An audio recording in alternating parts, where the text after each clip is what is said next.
ಒಂದು ಕಾರ್ಯಕ್ರಮದ ನೇತೃತ್ವ ವಹಿಸಿದಂಥ ಲಿಂಗನಾಯಕನಹಳ್ಳಿಯ ಜಂಗಮ ಕ್ಷೇತ್ರದ ಪೂಜ್ಯರಾದ ಚನ್ನವೀರ ಮಹಾಸ್ವಾಮಿಗಳು ನಮಸ್ಕರಿಸಿ ಮತ್ತು ಶಿವಶಾಂತವೀರ ಶರಣರು ಇನ್ನಿತರ ಶ್ರೀಗಳಿಗೆ ನಮಸ್ಕರಿಸಿ ಕಾರ್ಯಕ್ರಮದಲ್ಲಿ ಉಪಸ್ಥಿತರಿರುವಂಥ ವೇದಿಕೆ ಮೇಲೆ ಉಪಸ್ಥಿತರಿರುವಂಥ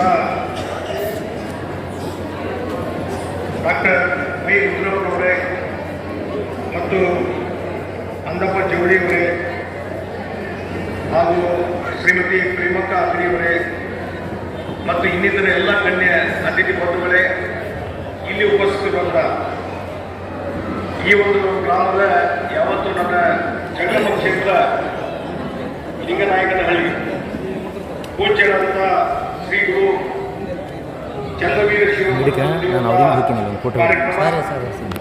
ಇಲ್ಲಿ ಬಹಳ ಮುಖ್ಯವಾಗಿ ಈ ಕಾರ್ಯಕ್ರಮದ ಉದ್ದೇಶ ಮತ್ತು ಇದರ ಒಂದು ಜಗಮೋತ್ಸವ ಅನ್ನುವಂಥ ಒಂದು ಕಾರ್ಯಕ್ರಮ ಮಾತ್ರ ಈ ಭಾಗದಲ್ಲಿ ಒಂದು ಧಾರ್ಮಿಕ ಜಾಗೃತಿ ಮಾಡುವಂಥ ಕೆಲಸಗಳು ಆಗ್ತಾ ಇದೆ. ಈಗಾಗಲೇ ಹುಡುಗರಿಗೆ ಪೂಜೆ ಅಜ್ಜಾಂಗೆ ಒಂದು ಧರ್ಮ ಜಾಗೃತಿ ಮತ್ತು ವೀರ ಶೈವ ಲಿಂಗಾಯತರ ಸಮಾಜ ಒಗ್ಗಟ್ಟಾಗಿರಬೇಕು. ಇವತ್ತೇನೋ ಜಾತಿಗಳಲ್ಲಿ ಧರ್ಮಗಳಲ್ಲಿ ಸಂಘರ್ಷ ನಡೀತಾ ಇದೆ, ಅದಕ್ಕೊಂದು ಇತಿಹಾಸ ಹಾಕಬೇಕು ಅನ್ನುವಂಥ ಒಂದು ಆಶಯಗಳನ್ನು ಪೂಜೆಗೆ ವ್ಯಕ್ತಪಡಿಸಿದರು. ನಿಜ 12ನೇ ಶತಮಾನದಲ್ಲಿ ಬಸವಣ್ಣವರು ಒಂದು ಸಾಮಾಜಿಕ ಕ್ರಾಂತಿಯನ್ನು ಮಾಡಿದರು. ಆ ಸಾಮಾಜಿಕ ಕ್ರಾಂತಿಯ ಮುಖಾಂತರ ಒಂದು ಸಮಾನತೆಯ ಬೀಜವನ್ನು ಬಿತ್ತುವಂಥ ಕೆಲಸವನ್ನು ಬಸವಣ್ಣವರು 12ನೇ ಶತಮಾನದಲ್ಲಿ ಮಾಡಿದರು. ಮೇಲು ಕೀಳು ಅನ್ನುವಂಥ ಒಂದು ಪ್ರವೃತ್ತಿ ಮತ್ತು ಸ್ಪರ್ಶ ಅಸ್ಪರ್ಶ ಅನ್ನುವಂಥದ್ದು, ಮೂಢನಂಬಿಕೆ ಇವೆಲ್ಲವನ್ನೂ ಹೊರತುಪಡಿಸಿ ಒಂದು ಸಮಾಜದಲ್ಲಿ ಬದಲಾವಣೆ ತರಬೇಕು. ಎಲ್ಲರೂ ಸಮಾನರು, ಮಹಿಳೆ ಮತ್ತು ಪುರುಷರು ಸಮಾನರು, ಸ್ಪರ್ಶ ಅಸ್ಪರ್ಶ ಅನ್ನುವಂಥ ಒಂದು ವ್ಯವಸ್ಥೆ ಇರಬಾರ್ದು. ಅದಕ್ಕಾಗಿ ಹೋರಾಟವನ್ನು ಮಾಡುವಂಥ ವ್ಯಕ್ತಿ ಬಸವಣ್ಣವರು 12ನೇ ಶತಮಾನದಲ್ಲಿ. ಇವತ್ತು ಸದ್ಯಕ್ಕೆ ಆ ಸಮಾನತೆ ಬಂದಿಲ್ಲ. ಇವತ್ತು ಸಹಿತ ಎಷ್ಟೋ ಭಾಗದಲ್ಲಿ ಸ್ಪರ್ಶ ಅಸ್ಪರ್ಶತೆ ಇದೆ, ಮೇಲ್ವರ್ಗ ಕೆಳವರ್ಗ ಇದೆಲ್ಲ ಡಿಫರೆನ್ಸ್ ಇವತ್ತಿದೆ.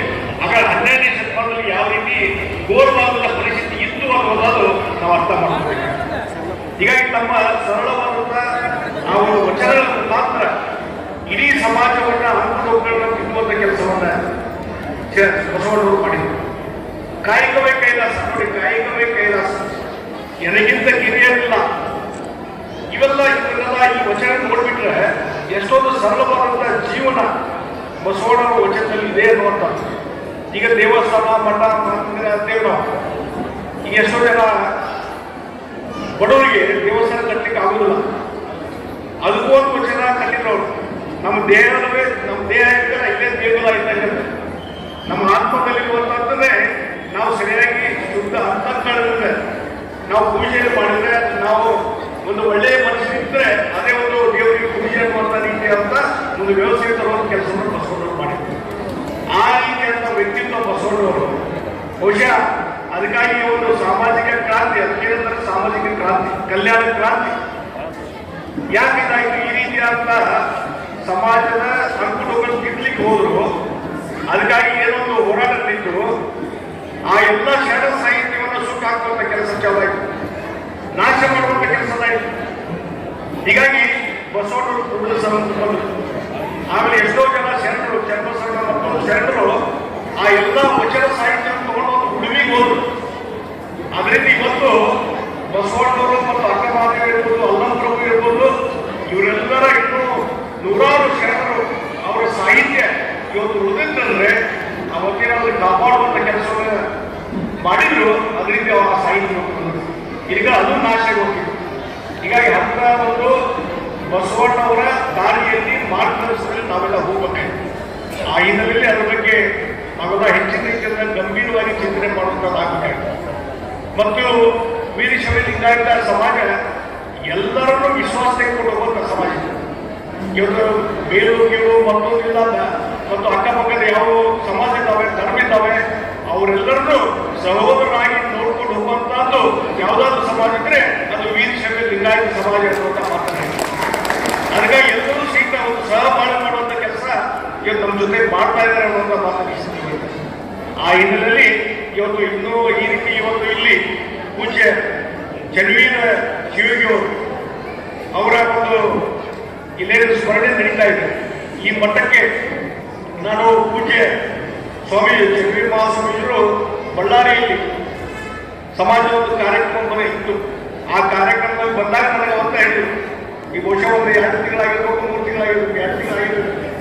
ಆ ಸಂದರ್ಭದಲ್ಲಿ ಇಲ್ಲ, ನೀವು ನಮ್ಮ ಮಟ್ಟಕ್ಕೆ ಬರಬೇಕು ಮತ್ತು 18, 19 ತಾರೀಕಿಗೆ ಕಾರ್ಯಕ್ರಮ ಅದ, ಡಿಸೆಂಬರು, ಇವತ್ತೇ ನೋಟ್ ಮಾಡ್ಕೊಡ್ರಿ, ನೀವು ಬರಲೇಬೇಕು. ಒಂದು ಈ ವಿಶೇಷವಾಗಿ ಈ ಕ್ಷೇತ್ರಕ್ಕೆ ಒಂದು ವಿಶೇಷತೆ ಇದೆ ಅನ್ನೋದನ್ನ ಆ ಸಂದರ್ಭದಲ್ಲಿ ಅವತ್ತೇ ನೋಟ್ ಮಾಡ್ಕೊಂಡು ಮತ್ತೆ ಅವರು ಫೋನ್ ಮುಖಾಂತರ ಕಾಂಟ್ಯಾಕ್ಟ್ ಮಾಡಿದಾಗ ಮತ್ತು ಭಕ್ತರು ಕಾಂಟ್ಯಾಕ್ಟ್ ಮಾಡಿದಾಗ ನಮ್ಮ GPS ಸೇರಿಸಿ ಇವತ್ತು ಬೇರೆ ಬೇರೆ ಕಾರ್ಯಕ್ರಮ ಇದ್ದಾಗ ಅವನ್ನೆಲ್ಲ ಬಿಟ್ಟು ಇಲ್ಲಿ ಒಂದು ಪುಣ್ಯ ಕ್ಷೇತ್ರ ಅನ್ನುವಂಥ ಕಾರಣ ಮೇಲೆ ಇವತ್ತು ಇಲ್ಲಿ ಬರುವಂಥದ್ದಾಯಿತು ಮತ್ತು ಇಲ್ಲಿ ಬಂದು ನಮಗೊಂದು ಧನ್ಯತೆ ಸಿಕ್ತು ಅನ್ನುವಂಥ ಮಾತಾಡಿದ್ದು. ಈಗ ಇಲ್ಲಿ ನೋಡಿ, ಇಲ್ಲಿ ಒಂದೊಂದು ಕಡೆ ನೋಡಿ, ದೇಶದ ನೋಡ್ಬೇಕು, ಇಲ್ಲಿ ಎಲ್ಲಾ ಧರ್ಮದವರು, ಎಲ್ಲಾ ಜಾತಿಯವರು ಎಲ್ಲರೂ ಇದ್ದಾರೆ. ಹಿಂದೂಗಳಿದ್ದಾರೆ, ಮುಸ್ಲಿಂ ಇದ್ದಾರೆ, ಕ್ರಿಶ್ಚಿಯನ್ಸ್ ಇದ್ದಾರೆ, ಜೈನ್ ಇದ್ದಾರೆ, ಸಿಖ್ರಿದ್ದಾರೆ. ಒಂದೊಂದು ಜಿಲ್ಲೆಗೆ ಹೋದ್ರೆ, ಒಂದೊಂದು ತಾಲೂಕು ಹೋದ್ರೆ ವೈಶಿಷ್ಟ್ಯಗಳು. ಒಂದು ಇಲ್ಲಿ ಜಿಲ್ಲೆ ಬಳ್ಳಾರಿ ಮತ್ತೊಂದು ಕಡೆ ಹಾವೇರಿ ಧಾರವಾಡ ಜಿಲ್ಲೆ, ಉಡುಪಿ, ಒಂದೊಂದು ಕಡೆ ಒಂದೊಂದು ವೈಶಿಷ್ಟ್ಯ, ಮೈಸೂರು ಕಡೆ ಒಂದೊಂದು ವೈಶಿಷ್ಟ್ಯ. ಇಲ್ಲಿ ನೋಡಿ, ಎಲ್ಲ ಮಟ್ಟಕ್ಕೆ ಹೋಗ್ತೀವಿ, ದೇವಸ್ಥಾನಕ್ಕೆ ಹೋಗಿ ಎಲ್ಲ ಕಡೆ ಅಲ್ಲಿ ಕಾಯಿ ಹೊಡಿತಾರೆ, ಎಡಿ ಮಾಡ್ತಾರೆ. ಆದರೆ ಇಲ್ಲಿ ಕಾಯಿ ಹೊಡುವಂಥ ಪದ್ಧತಿ ಇಲ್ಲ ಅನ್ನುವಂಥದ್ದು ಹೇಳಿ, ಕಾಯಿ ಹೊಡೆಯುವಂಥ ಪದ್ಧತಿ ಇಲ್ಲ. ಹೀಗಾಗಿ ಒಂದೊಂದು ಕಡೆ ಒಂದು ಸಂಸ್ಕೃತಿ ಪರಂಪರೆ ಇರ್ತದೆ, ಅದನ್ನು ಅನುಕರಣೆ ಮಾಡುವಂಥ ಕೆಲಸವನ್ನು ನಾವು ಮಾಡಬೇಕು.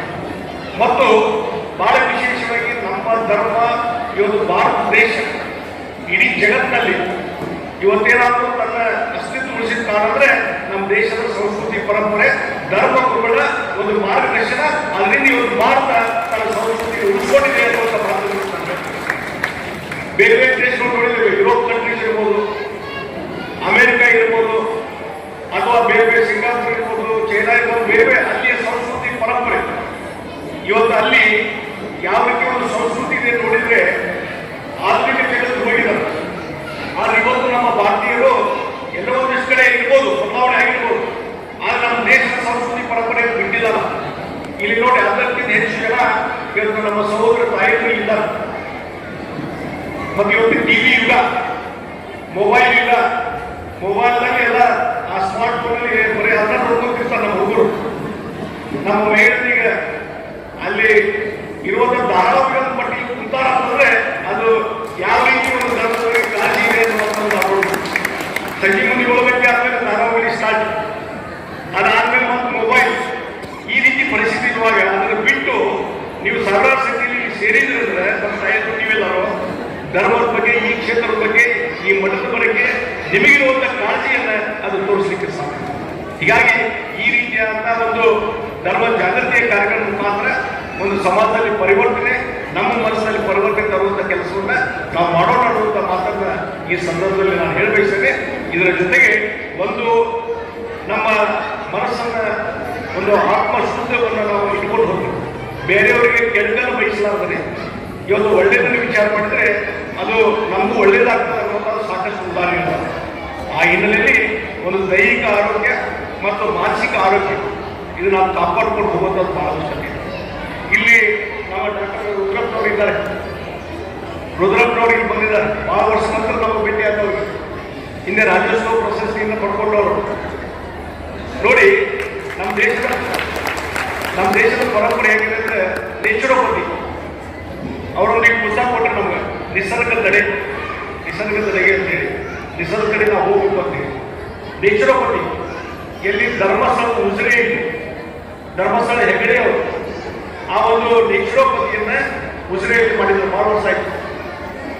ಅದನ್ನು ಕೇಳಿದ್ದೆ ನಾನು ಹಿಂದೆ ತಿಳಿಸ್ತಿದ್ದೆ. ಬಹುಶಃ 2009-10 ಸುಮಾರು ಈ 2007 ಮತ್ತು 8 ಇಸ್ವಿಯಲ್ಲಿ ನಾನು ರೆವಿನ್ಯೂ ತಿಳಿಸ್ತಿದ್ದೆ. ಆಮೇಲೆ ಸರ್ಕಾರ ಬಿದ್ದೋಯ್ತು, 2020 ಬ್ಯಾಚ್ ಸರ್ಕಾರ ಬಿದ್ದೋಯ್ತು. ಆಮೇಲೆ ಆ ಸರ್ಕಾರ ಬಿದ್ದು ಹೋದ್ಮೇಲೆ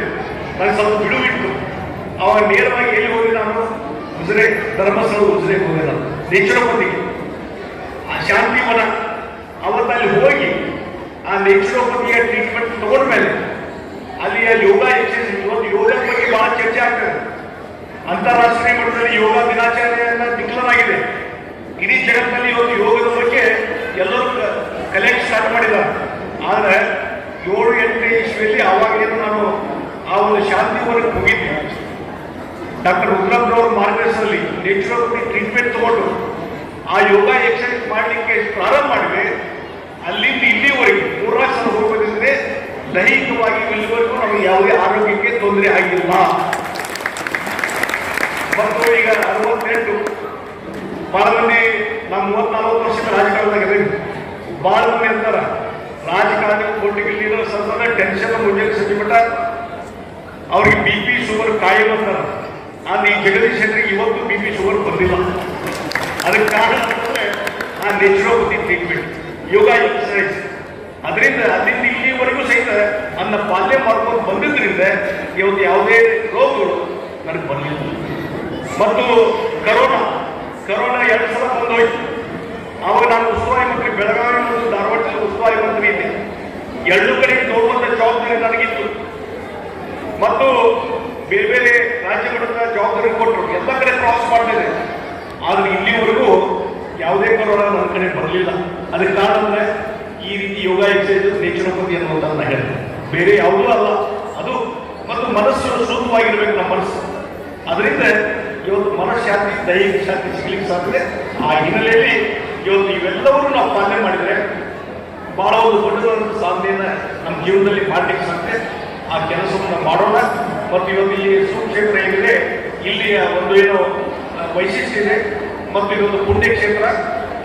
ಇಲ್ಲಿ ಬಂದು ಇಲ್ಲಿ ಆಶೀರ್ವಾದ ತಗೊಳ್ಳೋದ್ರೆ ಎಲ್ಲರಿಗೂ ಒಳ್ಳೇದಾಗ್ತದೆ. ಇಂಥ ಒಂದು ಸ್ಮರಣೋತ್ಸವ ಕಾರ್ಯಕ್ರಮದಲ್ಲಿ ನಮಗೂ ಕರೆದು ಇಲ್ಲಿ ಭಾಗವಹಿಸುವಂಥ ಅವಕಾಶ ಕೊಟ್ಟರು, ಅದು ನನ್ನ ಸೌಭಾಗ್ಯ ಅಂತ ತಿಳ್ಕೊಂಡಿದ್ದೀನಿ. ಇದರ ಮುಖಾಂತರ ಒಂದು ಬದಲಾವಣೆ ತರುವಂಥ ಕೆಲಸವನ್ನು ನಾವು ಮಾಡೋಣ. ಇವತ್ತು ಇಲ್ಲಿ ಬಂದಂಥವ್ರಿಗೆ ಆ ಒಂದು ಪೂಜ್ಯರಾದಂಥ ನಮ್ಮ ಗುರು ಚನ್ನವೀರ ಶಿವಯೋಗಿಯವರು ಎಲ್ಲರಿಗೆ ಒಳ್ಳೆಯದು ಮಾಡಲಿ, ಆಶೀರ್ವಾದ ಮಾಡಲಿ ಅಂತೇಳಿ ನಿಮ್ಮೆಲ್ಲರಿಗೂ ನಾನು ಶುಭ ಕೋರಿ ಈ ಕಾರ್ಯಕ್ರಮ ಸಂಘಟನೆ ಮಾಡುವಂಥ ಎಲ್ಲರಿಗೂ ನಾನು ಆರ್ಥಿಕವಾದಂಥ ಅಭಿನಂದನೆ ಸಲ್ಲಿಸಿ ನಾನು 4 ಮಾತು ಮುಗಿಸ್ತೇನೆ.